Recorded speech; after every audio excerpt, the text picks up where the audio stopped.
Did you know 75% of employees say the most stressful part of their job is their boss? That's not just a stat, it's a wake-up call. Over the past 30 years, I've worked with leaders at every level, and even well-meaning leaders can slip into a leadership pitfall without realizing it. Stick with me as we uncover 7 of the most common leadership mistakes and how to avoid the traps that could cost you your credibility, your culture, or your team. You see, these pitfalls aren't made by bad people. They're made by thoughtful, committed leaders, maybe like you, who simply lack awareness of how their mindset is shaping their impact. And avoiding leadership pitfalls starts with recognizing them. When leadership goes sideways, it doesn't just affect numbers, it affects people. It hits culture, morale drops, engagement fades, people check out, and before you know it, you've got a revolving door and no clear understanding of why. Leadership isn't just about getting the job done on time and on budget. It's about navigating a web of often competing priorities while creating an environment where people feel safe, seen, and valued, where they're inspired and empowered to bring their best. So let's talk about the landmines we often don't see until it's too late. Mistake number 1. Let's start with the big one, a lack of self-awareness. Fact. Research shows that only 10 to 15% of people are truly self-aware, despite 95% believing they are. For example, you think you're approachable, but in meetings you often interrupt or dismiss ideas without realizing it. Your team has stopped speaking up because they assume their input isn't welcome.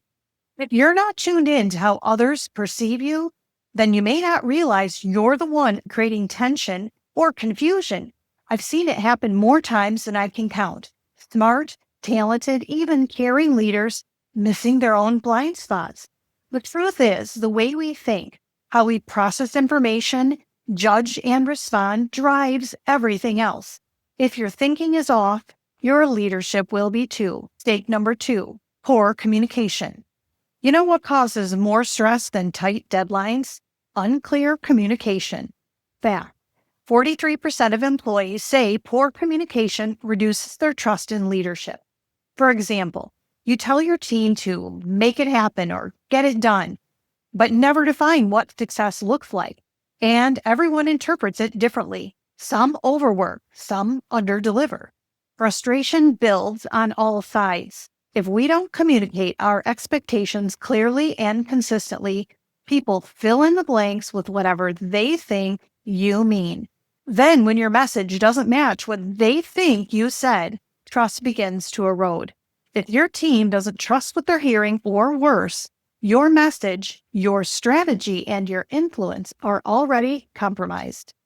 Mistake number 3, being inflexible. Sticking to what you know might feel like strength, but rigidity creates resistance. Fact. A study by McKinsey found that 70% of organizational change efforts fail, largely due to leaders being too slow or resistant to adapt. For example, you stick to the same planning process even though your team has already outgrown it. When someone suggests a new approach, you shut it down with, "This is how we've always done it." Flexibility isn't about changing for the sake of change. It's about listening to new ideas and evolving when it makes sense. When you refuse to adapt, you limit your team's ability to grow and innovate. Your team needs you to flex, not crack. Mistake number 4, not leading by example. This one stings because we all intend to lead by example, but sometimes we don't realize when our actions are telling a different story. Saying the right things isn't enough. People don't do what you say, they do what you do. For example, you tell your team to prioritize well-being and take time off, but you respond to emails on weekends and never take a vacation. Your team sees the disconnect. When your actions and words don't align, credibility suffers.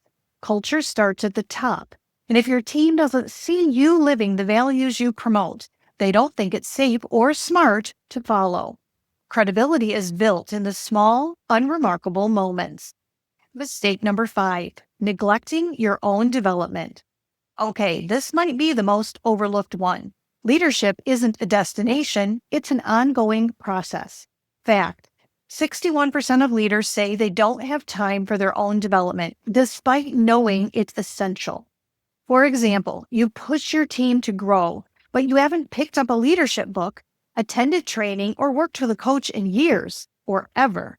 You're running on autopilot and old paradigms that may no longer be the best practice. When you stall or stop growing, your team feels it. You start recycling old solutions for new problems. Your influence begins to fade.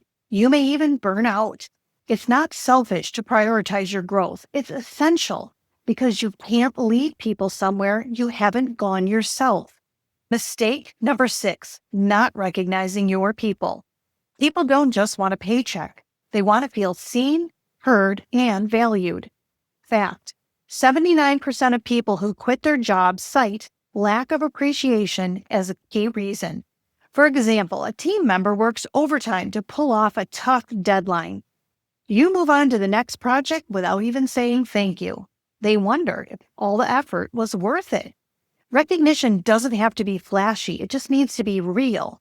A few intentional words can keep someone engaged for weeks.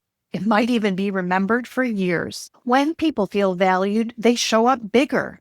If they feel invisible, they disappear, even if they're showing up to meetings. Your people want to know that what they do matters and that they matter. If you miss that, don't be surprised when they stop showing up fully or leave altogether. Mistake number 7, ignoring the culture you're creating. Here's the truth: you're always creating culture whether you mean to or not. Fact: only 23% of employees say their leaders create a psychologically safe work environment. For example, you say your culture is collaborative, but in meetings, only the same 2 people speak. The rest stay silent. They don't feel safe to contribute. You're creating culture in every interaction, whether you mean to or not. The question is, what kind of culture are you creating? And what if you started doing it intentionally? The culture you allow is the culture you get. And ignoring culture doesn't make the problem go away. It just makes them quieter until they're not. So what do we do about it? Look, none of us are perfect. Even when we're trying to do our best, we're going to mess up. But the leaders who own their mistakes, who course correct, who seek better thinking and stay committed to growing, those are the leaders people want to follow. That's the kind of leader I want to be, and I'm guessing you do too. So here's my challenge to you. Consider which of these 7 mistakes you've made or might be making now that you want to work on. Awareness is the first step. Action is the next. And let's keep the conversation going. If this hits home or made you a little uncomfortable, that's a good thing. That means you care. And caring leaders, those are the ones who can change themselves, their teams, and organizations. Join me next time when we talk about 7 steps to create a transformative culture that empowers and inspires employees to bring their A game. Remember, you don't need to be perfect to be amazing. See you soon.